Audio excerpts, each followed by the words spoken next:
Shane of Dolour with me right now. How's it going, man? It's good. It's good to see you, Kenny. Great to have you back on, man. Thank you so much for being here. Let's go ahead and dive right into it. Um, what led to the collaboration between you and Jessica? How did that came about? Yeah, it's so funny. I was just rewatching our last interview and we were talking about the fact that I was like a one-man band and Mhm. you were kind of pushing back a little bit about music being a collaborative thing, like and I think even at one point in our chat, you brought up seeing Weezer live. Yeah, I did. It's just random that both those two elements ended up playing into this next project. But actually, when we last chatted, this project was already in the works because it's been something that's been off and on in the works for about 3 years now. In the summer of 2022. So that'll be 4 years this July, I think, is when the tour started. I was on tour with Jessica, and after our first night on the tour, she just asked if I'd ever be interested in recording some piano vocal covers for her. Something that could be kind of like that her like team could like pitch to like film or TV or something like that. She was kind of thinking of it as a sort of like spec project. Like if something happens with that, I'll cut you in. But it was sort of honestly not that attractive an idea. I've done a lot of different spec things over the years that usually don't end up panning out, or it's a lot of work, and then you kind of hope something happens. Otherwise, you don't see any money, and so it wasn't the most tempting offer. But then when I kind of pushed to ask like what kind of song she was thinking of, the first song she brought up was a Weezer song from Pinkerton. And then all of a sudden, like fireworks went off in my head. Like I loved that album when I was younger, and thinking about her singing those songs, which are very like male. It's a very male perspective kind of record. And so just thinking about how much that would kind of twist the whole narrative of it to have her singing them. And then it's a really bombastic, distorted, noisy guitar kind of music, but to do it piano, it just all of a sudden was just like, wow, this seems like such an exciting thing. So I was like, what if we do the whole album of Pinkerton instead of just doing one song from that and doing a bunch of random 90s covers? What if we just focused on doing the whole album, which is kind of unique? There's been a few different times I've seen artists do that, but it's a pretty bold move to just cover a full album, So it kind of felt just crazy enough that maybe we should do it. So it then became kind of this kind of passion project of ours. Like in between other projects, we'd kind of come back to it, and it kept it kept almost not happening, but then finally last summer, it hit me. I'm like, oh, the actual Pinkerton 30th anniversary is coming up next year. We should try to finish our record and get it out in time for that. Which kind of just gave us the right kind of energy uh, to get it to the finish line. That's awesome, man. So yeah, this is a cover album. Yeah, the Um, whole album, start to finish, it's a yeah. cover of Weezer's second album, which I don't know if you're familiar with it, but it's kind of a legendary album because it completely bombed when it came out, kind of like ended their career, and then kind of slowly it became this like cult favorite that kind of quietly kind of created this whole cult following of that album, and now it's a lot of people's favorite album of theirs. But it's kind of one of those classic stories of like it was like at the wrong time it came out. It was sort of just um I mean, Rolling Stone called it one of the worst albums of the year it came out, and then a few years later it was on Rolling Stone's top 500 albums of all time list. It's had this crazy journey. And so but it's a record that I think musicians have kind of clued into early on because it's a really I mean, that was one of the fun things about working on it is it's got all these hidden complexities because it's a real distorted heavy guitar record. But to be able to pull apart all those melodies and present them more in a piano female vocal kind of way, I think will kind of maybe surprise people that are even fans of the record or people that don't know it when they go back to the original. They'll see what a difference, where we took the songs and stuff. But So yeah, in the first previous interview we did, I do remember mentioning Weezer. yeah, And I did see them perform at a festival here in Kentucky. And so that's kind of mind blowing. Here we are a right. few years later, and now you are a part of a Weezer covered project. So that's mind blowing thinking about Yeah, that. That's and the collaborative thing because I think at the time, yeah, um, you know, I really wasn't looking to do collaborations. I've done a lot of collaborations in my life, but she kind of caught me at a moment where I was just fully focused on just doing my own thing, one man band, and so yeah, this really couldn't be more different than kind of our last conversation where I was like, it's just me and like I'm doing everything. yeah. Um, so to do somebody else's music and have a different singer on the record, but I still ended up putting as much as I would or more uh, into this record than any of mine because it really was a labor of love for sure. Just like dissecting these songs and kind of finding new ways to approach them and present them, and so it was a lot of work, but very rewarding too because I love these songs. So So yeah, when I heard these songs from you and Jessica sounds amazing. Let me just say. yeah, absolutely. She's very unique voice and you know, just the way she approached it, just the way that, you know, melodic type of feel, you know, and it's just it was just a unique feel. Weezer, one of the most well-known bands of all time, and they've been on quite a journey for a very long time. And and it's kind of odd looking back at Pinkerton, like it didn't quite get they didn't have much expectations when it came out. And then sometimes in music you let things marinate and people will come around. Yeah. And I feel like that's one of those records that comes in mind. Like, I mean, it's an incredible body of work from them, and Hmm. just getting the recognition. It's kind of odd. Rolling Stone said it was one of the worst of the year. Now it's in the 500 greatest albums. Like, Yeah. yeah, I don't know if this came from the same editor or editors at that time, but Right. you know that sometimes you hate something and then you love something. Yeah. This that's just wow to me. Yeah. Uh, but yeah, it's an incredible record, and I'm glad that you and Jessica was able to be a cohesive unit, and it's one thing for artists to do cover songs, Right. songs that popular or those that holds near and dear to your heart.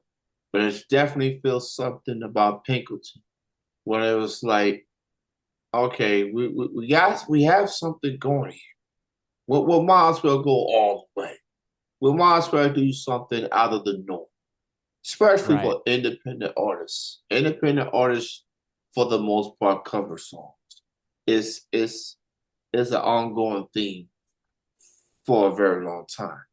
So the fact that y'all two was able to work on these songs, and that one thing led to another, and now y'all got a full length cover album.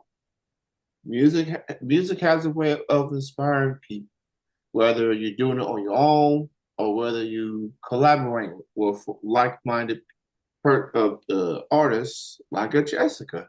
Yeah. Jessica is talented in her own right, and just seeing what y'all was able to do with this project is fascinating, and I'm Ye- it's making me want to go back and listen to Pinkerton Yeah. just to get a feel.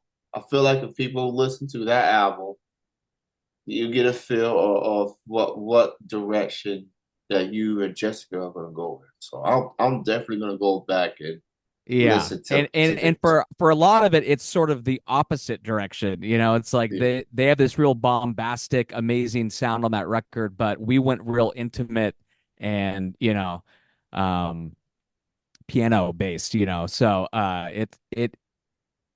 it's definitely not a record I would have made on my own or even would have considered. The thought never would have crossed my mind essentially. But once she brought that up and it was just like, wow, that would be so cool. It just became a record that I wanted to hear. It's like I want to hear Jessica singing these songs and I want to be the guy making the music behind it. So it became a record that I wanted to exist, so we had to make it. So let's talk about the singles that's already been released. There's Right. um Pink Triangle, and then there's Why Bother. Now I want to talk about the cover of Okay. Pinkerton because on one hand there's you in the piano, Right. and then there's Jessica. She got that she got a Marilyn Monroe type of Right. vibe. Yeah.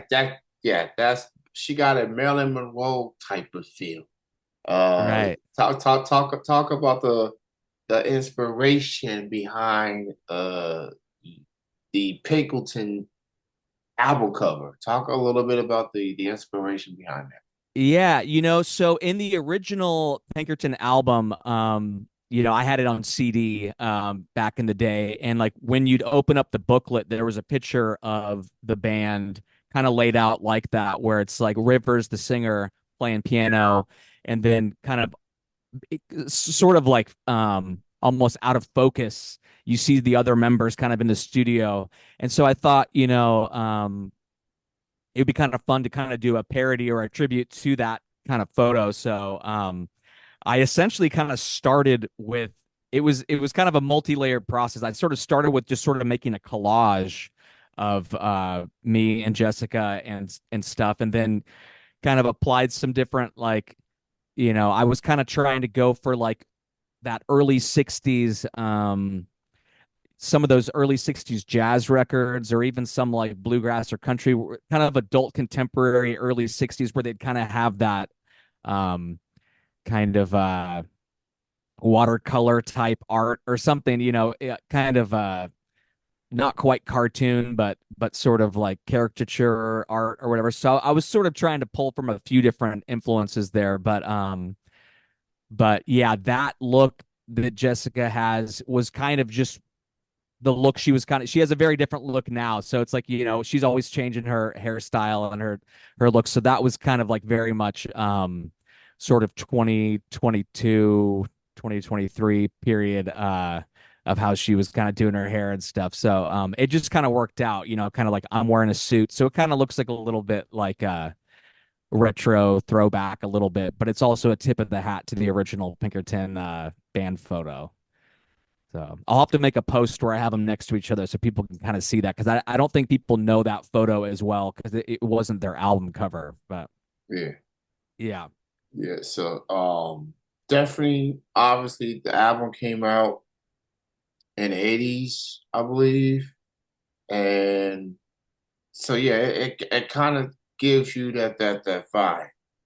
It gives you that throwback, and it's a very uh artistic cover.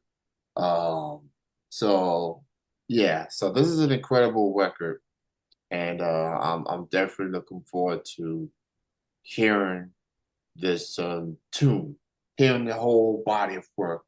yeah, I feel like and it's good to see people like you show love, and show paying tribute to a band of Weezer and what they meant to you and Jessica. Mm-hmm. And they have longevity on that side. They've been around for a long time.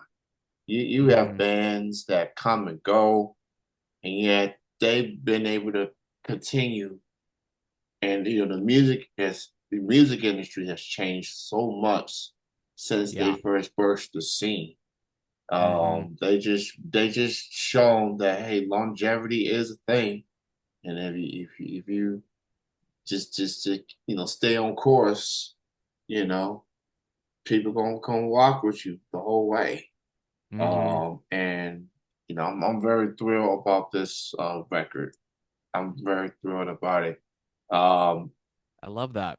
so We uh, got one more single coming next month, and then the full album drops June 3rd. June 3rd. All Yeah, right. so I So kind of wanted just to like kind of whet people's appetite, yeah, little by little, and kind of get them ready for the full feast in June. But yeah, yeah. So you can pre-order Pinkerton yep, on your Bandcamp actually. yeah. Uh, ShaneTutmark.bandcamp.com. Yeah, you can get vinyl CDs, some combos. Um, I'm even selling the test pressings if people want. There's like a limited of 5 copies of the test pressings of the vinyl, and so there's some kind of interesting options on there. so there you have it. You can pre-order Pinkerton right now through Bandcamp. And shout out to Bandcamp. Um, Obviously, a lot could be said about streaming era that we in, and how much money people are getting. And what I love about Bandcamp, especially since the pandemic year, obviously, they have this Bandcamp Fridays that they've been Yep, doing. yep, And which is the first Friday of every month is when they waive all their fees, yeah, and 100% of the purchases on that day is going to go directly towards the artist, the band, record label, whatever account that you have. And they've always been a helping hand towards independent, unsigned artists. Um, so yeah, I've always admired Bandcamp for doing that. They are head and shoulders just someone that really has the best interests in independent artists. So um, I'm very very excited about this. I've been very fond of your music um for a very very long time, so I can always count on you to deliver with the music. And now because of you, I'm going to listen to Weezer's version. Since this record, this y'all version is coming yeah. out in early June. Now that's my birthday month, so Ah, um, yeah. So that's gonna be truly amazing. I want to talk about the songs that you already had got released. yeah. We're gonna start with Why What? Bother? Um, yeah, we'll talk about what was that like working on Why Bother? Yeah, that was probably I feel like Why Bother was the only one that Jessica threw out a suggestion on how she kind of wanted to sound. And not even that specific. She was just sort of like, I could sort of hear like a saloon bar, like a saloon piano kind of vibe on that one. And she didn't really elaborate any further than that, but I kind of took that and sort of was like, let's see what we can do with that kind of idea. And so that kind of staccato bounce piano thing was sort of my interpretation of that, and then kind of having some horns in there and sort of giving it, a little bit. It's funny because that was the first single that came out, and so we ended up getting some reviews that kind of thought the whole album was going to sound like that. They're like, oh, like Jessica and Dolour are doing like a cabaret jazz record version of Pinkerton. I'm like, not really, but that song has a little bit of jazz in it. But it's funny because people took it as like, oh, the whole record's going to be like a jazz version of the record. But I mean, I would love if that was the case, but that's not the case. But there's some like horns on some of the songs, and I guess there's some jazzy elements, but I think that might have thrown people off on a different track. But with our second single, Pink Triangle, I think it kind of shows people a little bit better idea of sort of the scope of the record. There's a lot of variety on it, but it's all um, the common denominator is Jessica singing, and there's like a piano at the foundation of it. But beyond that, there's a lot of different colors and textures on the record, and um, so yeah, it was. I kind of wanted to make sure that that second single kind of like led people maybe away from thinking it was going to be a jazz record or something, But I mean, I love that, but it was just kind of funny. But Hey, even with the cover album, it's okay to put your own spin on it. yeah, yeah, And so I love it. I love the jazz elements too. I love, cool. you know, I mean, jazz has always been like a vital part of music. There's always elements of jazz through all sorts of genres, at Oh least yeah, yeah, majority of right. and I want to correct myself.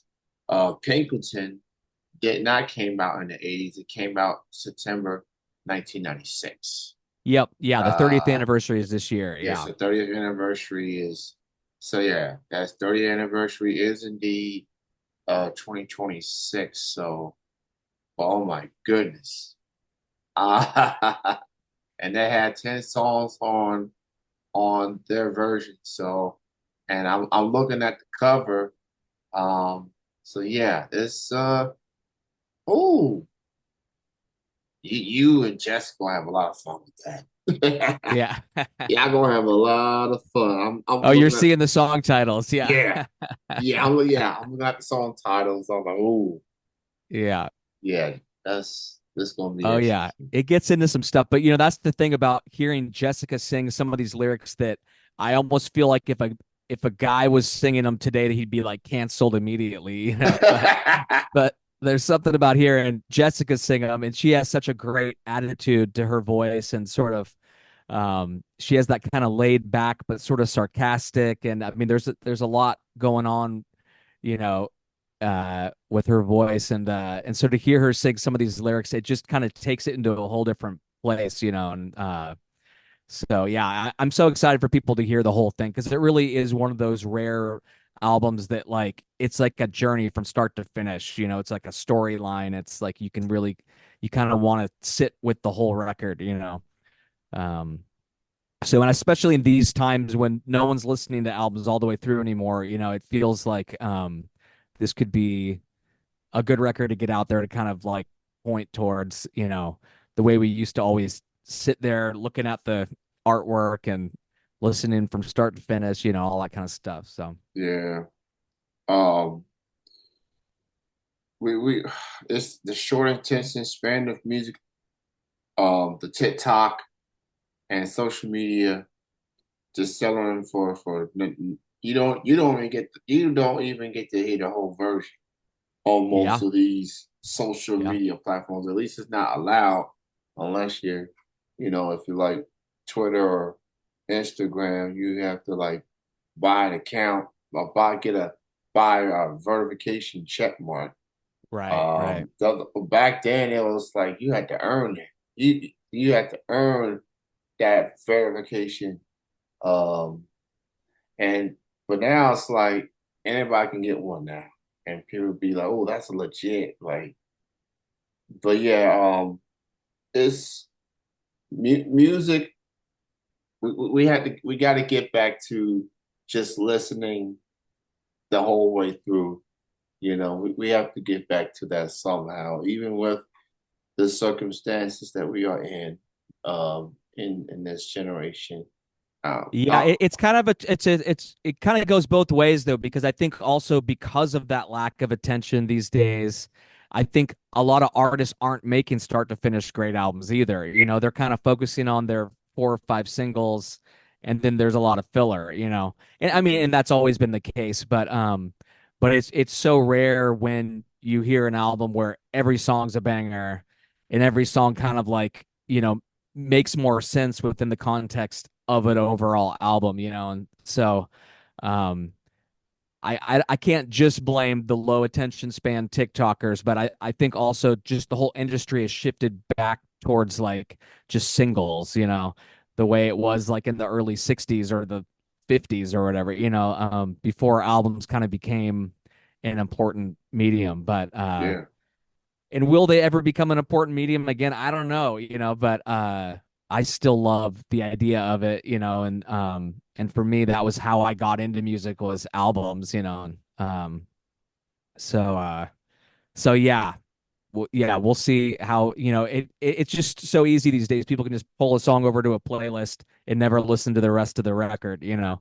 Um, but with putting out vinyl and CDs and that kind of stuff, you know, maybe with the rise of records these days, maybe people will go the other direction, you know. Who knows?